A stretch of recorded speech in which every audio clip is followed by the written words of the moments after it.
Hi everyone, welcome back. I'm Bridget from Shift One Degree. And I'm Dana from Big Dot Consulting.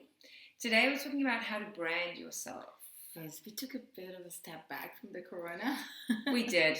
A lot of corona. We decided to change our topic a little bit and not focus so much on the corona.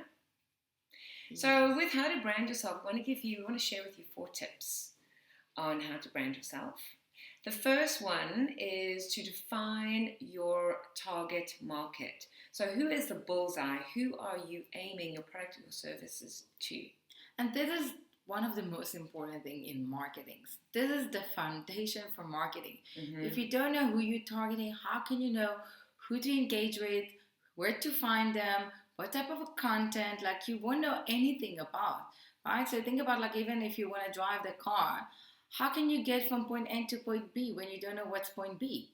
But what is very interesting, really interesting to me, is how many people will say, everybody is my target market. You cannot be everything to everyone. Weird. And so many people say that. I know. That for me, all that means is the person is saying to you, they have no idea.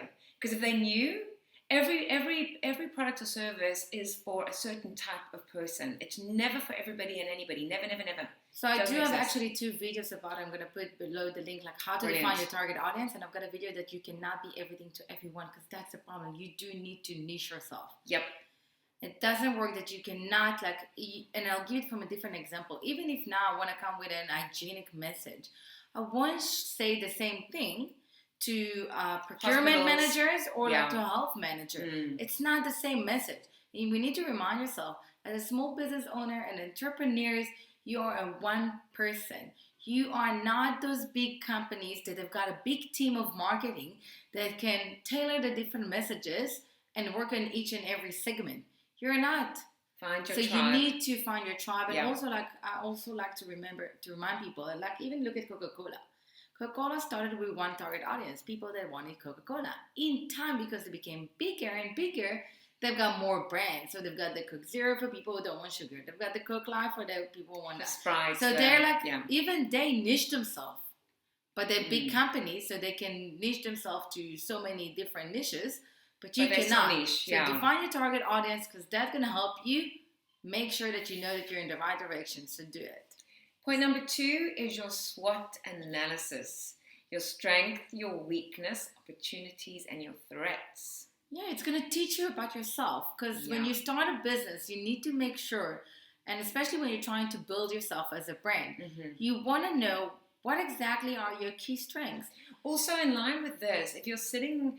And I think a lot of people do battle with this. If you're sitting in a space of going, I don't know what I'm good at, I don't know what my strengths are, I don't know what my weaknesses are, you can always ask a friend or a client or somebody who knows you. I would do them both, actually. I would write what I think, and I will let other people to write about me. Because you'd be amazed at how many people say the same thing about you. Across board, whether it's a client or friend or whatever, or even family members. Quite interesting how very often they'll say the same kind of things. I kind of like that, because there's an element of consistency. It's not like they've all got this conspiracy theory against you. You know what I mean? They know you well enough to know. And it's much easier than you trying to figure that out yourself, I think. And also, it's going to help you from 2 different things. It's going to help you to understand what are your key strengths, what are your weaknesses that you need to find a way to overcome them. But also both... Or outsource. Outsource. But this will help you to define your brand promise. Okay, so what are you giving? What are you promising? What are you committing to with your product and service, which will be the way that you're going to deliver it? And actually, the third one on that opportunity ties in with all our messages around the coronavirus.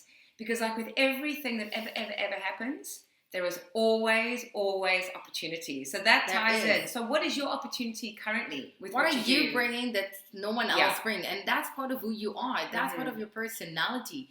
Okay, so when you write the opportunities and what are your strengths, it's also about yourself, but also about your business. And you will see that it actually comes aligned. So for example, if you're good in communication, you can highlight this as part of what you're selling as a product or service. If you know that you're a person that likes to procrastinate everything, so maybe you cannot commit to deliver things in 24 hours or to have a response in 24 hours. So make it 48 hours. That's part of it. And that's why it's very important to understand Make it 48 hours. Or you could say, if you had the budget, maybe you could outsource and get an admin person to do that for you. Exactly. You know, so I'm also a believer in that. Like, focus on your strengths, and things that you're not so good at, you can also outsource, depending on your budget, obviously. Again, and that's why it's very important, because that's going to help you define your brand promise. Yeah. And that's because you don't want to promise something that you're not going to be able to keep. So if you know upfront what you cannot do, you're not going to highlight it, and you're going to highlight what you can do, what you can give that someone else not give. And I think we're going to that ties into our third one. Yes. What are you committed to? Like, what do you stand for? So when people think about you, and I actually recently did this exercise with somebody, and it's quite interesting when you talk about, okay, well, this is how I see you, and this is how I see you, and that again goes back to ask other people, because what do you stand for? And we all stand for something. So what is that? What are you committing to? What do people expect to experience by your product or by your service? What outcome are they expecting? Yeah. And this is exactly, because remember, it's going to take time to build a brand. It's not something that you build in a day or even 5 years. It's an ongoing thing. You're always working on it. And it's very easy to destroy it. In a second, you can destroy it. So if you're promising something that's what you're going to provide with your product or service, or the mix of them, you need to commit to it. So make sure you're committing to the things you can deliver. Because if not, you're going to destroy your brand in a second. Yeah. And if I just want to share a story. So I downloaded a video, or a movie rather, through Apple TV. And for some reason, I was able to watch half of it, and then I couldn't watch the rest of it. And on it says you've got 28 days or 30 days or whatever. So I wasn't out of days, but I just couldn't get back. I sent them a message, and I'll be dead honest, I didn't expect, it's like 40 odd rand. It wasn't about that, but I just was wondering, their whole thing is, if you're not happy, let us know, we'll refund you, no questions asked, blah, blah, blah. So I thought, okay, well, let me just try.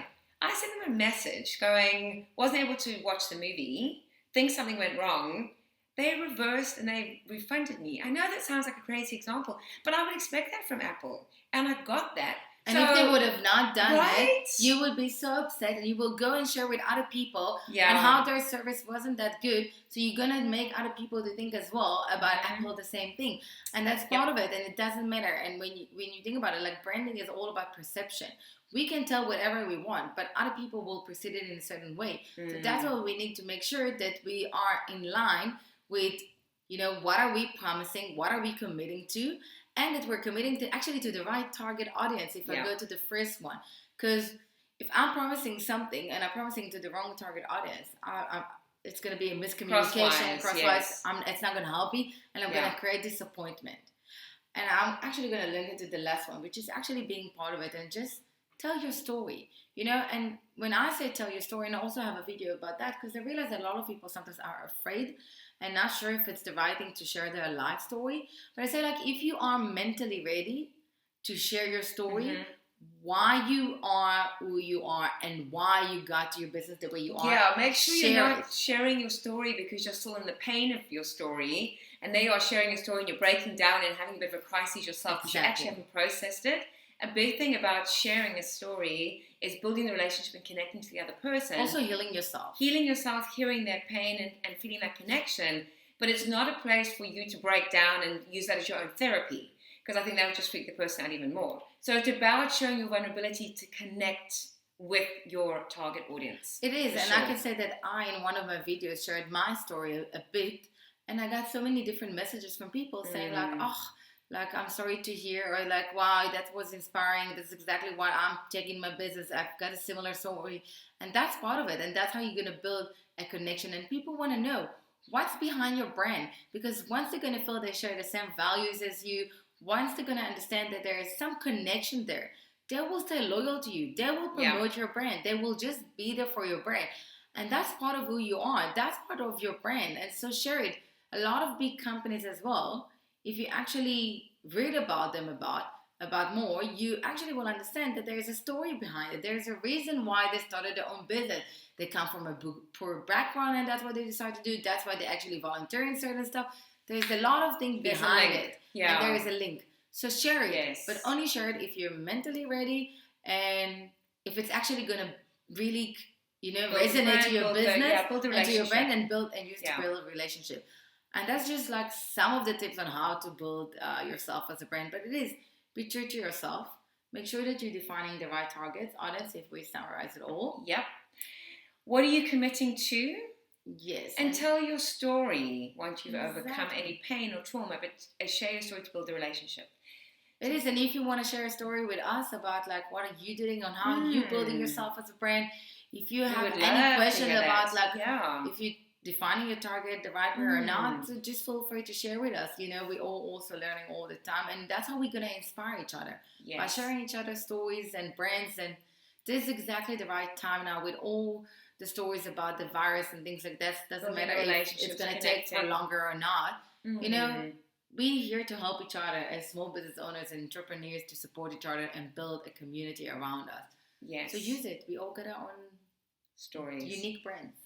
So thank you, everybody. Have a great week, and same time next week. And more topics about marketing. More topics about marketing. At the moment things are a bit kind of up in the air just because of the corona and where things are at. So yeah, more tips on marketing, personal development. But definitely next week, same time. Thank you, everyone. Bye.